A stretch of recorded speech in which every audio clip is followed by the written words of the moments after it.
Salutations, c'est Discard et aujourd'hui pour la première et probablement la dernière fois, je vais parler de contrefaçon ou en tout cas d'éventuelles contrefaçons. Donc là, vous le voyez, j'ai ici la boîte de Secret Hitler, je vous le dis tout de suite, je l'ai acheté sur AliExpress, ce qui me fait penser que c'est de la contrefaçon, mais sur AliExpress, il n'y a pas que de la contrefaçon. En fait, j'ai cherché ce jeu en boutique, je l'ai vu à 60 euros, un petit peu plus de 60 euros sur Golden Meeple, donc c'est une boutique en ligne en Belgique. Je l'ai vu à 50 euros sur Philibert. D'habitude, Philibert, ils ont quand même la réputation d'avoir des bons prix. Je l'ai même trouvé à 40 euros à la Fnac, et il se trouve qu'aujourd'hui, mais aujourd'hui c'est trop tard puisque moi j'ai déjà ma copie, il est en promo à la Fnac et il est à 28 euros.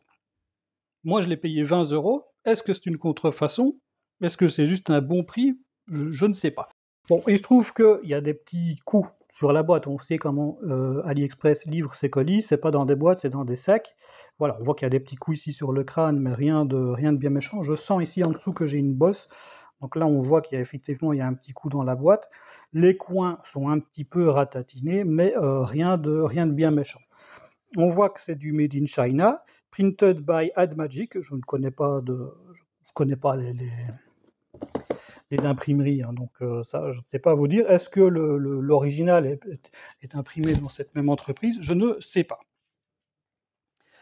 On voit que c'est donc un jeu de 5 à 10 joueurs. On voit que le 10 est un petit peu bizarre, le rond est bouché, enfin le 0. C'est du 17 ans et plus pour des parties de 45 minutes. Comment est-ce que je fais pour reconnaître si c'est un original? Je n'en ai aucune idée. Bon, ce qu'on va faire déjà, c'est qu'on va l'ouvrir pour voir la qualité du matériel.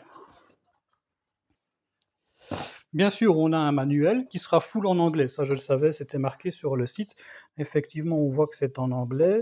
Je vais regarder un petit peu tout le manuel. C'est en anglais, anglais. C'est de l'anglais du début à la fin.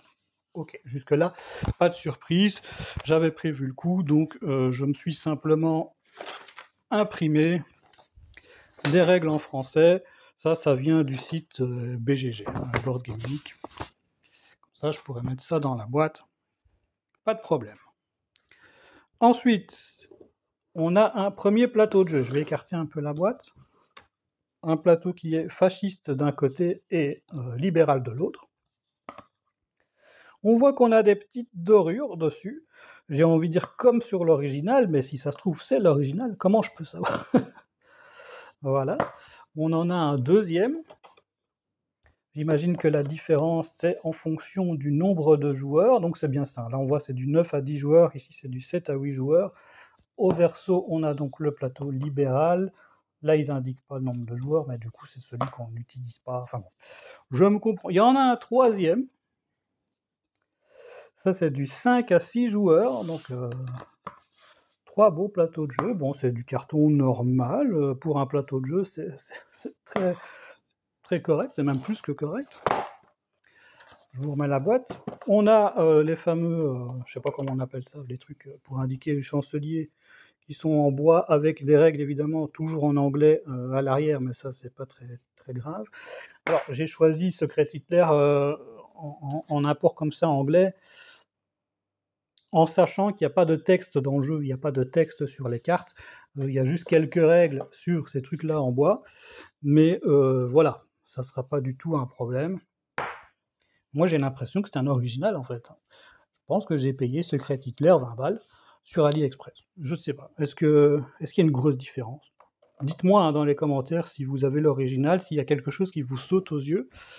Ici, on a les cartes donc des membres de parti, et ici, on a les tuiles fascistes et libérales, et ce petit truc bleu là qui vient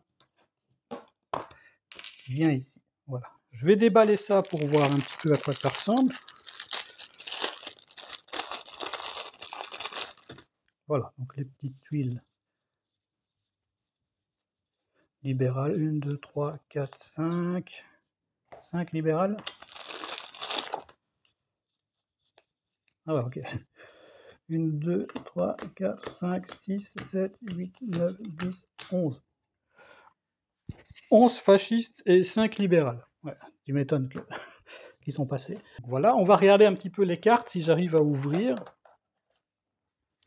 Je vois qu'on a même un système d'ouverture facile, il faut juste que je trouve le début, qui a l'air d'être ici.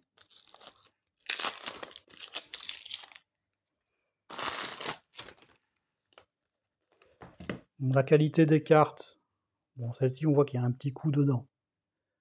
Bon, c'est pas très grave. C'est juste pour indiquer que c'est l'emplacement de la pile, ce qui ne sert à rien puisque c'est déjà marqué ici, hein. Si on regarde sur le plateau libéral, voilà, on dit que la pioche vient ici.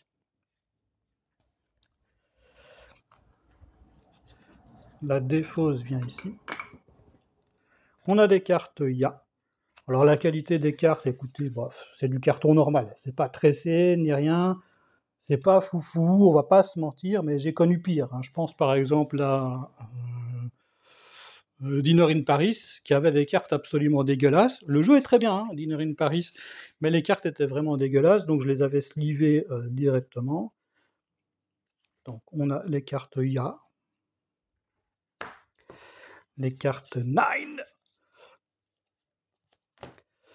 Ensuite, on a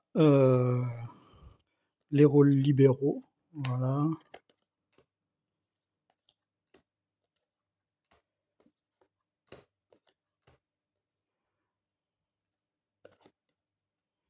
Ici, on a Hitler en rôle secret. Ici, c'est marqué rôle secret, ouais, c'est ça, c'est rôle secret.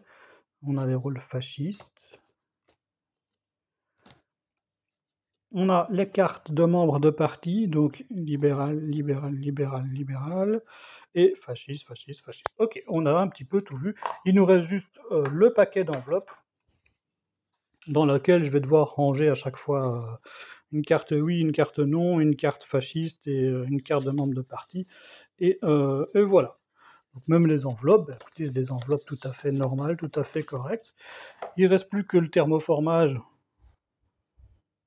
voilà, qui est assez bien fait. Je vois qu'il y a un sens pour mettre ces trucs-là de façon à ce que ça reste plat ou plus ou moins plat au-dessus. Alors, donc je ne vais pas vous parler du jeu, je ne vais pas vous parler des règles, en tout cas pas dans cette vidéo-ci. Si ça vous intéresse, dites-le, hein, mais je pense qu'il y a déjà assez de vidéos qui parlent de jeu, hein. Maintenant, c'est à vous de me dire, est-ce que j'ai acheté une contrefaçon, oui ou non. Voilà, sur ce, je vous souhaite une bonne journée, une bonne soirée, un bon amusement, et on se retrouve bientôt pour une prochaine vidéo. Salut!